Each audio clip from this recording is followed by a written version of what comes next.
How to find and use sticky notes in Windows 11. Click on this search and just you have to type sticky notes. If you don't have, so open Microsoft Store and write sticky notes and expand this resource values memory. Here guys,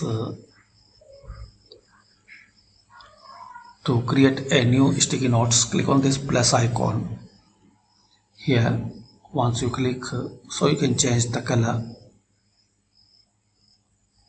Write your text or your note. Here you can make bold, italic, underline, stick through, bullets, and also you can insert an image. You can increase the size. Once you're done, exit it. It will show in this list. You can search in the settings. You can find and you can enable insights.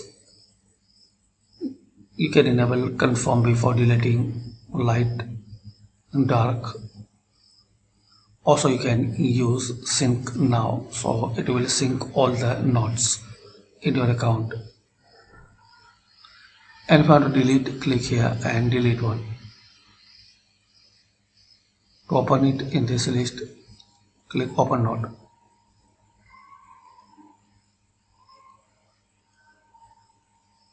That's it. Thanks for watching.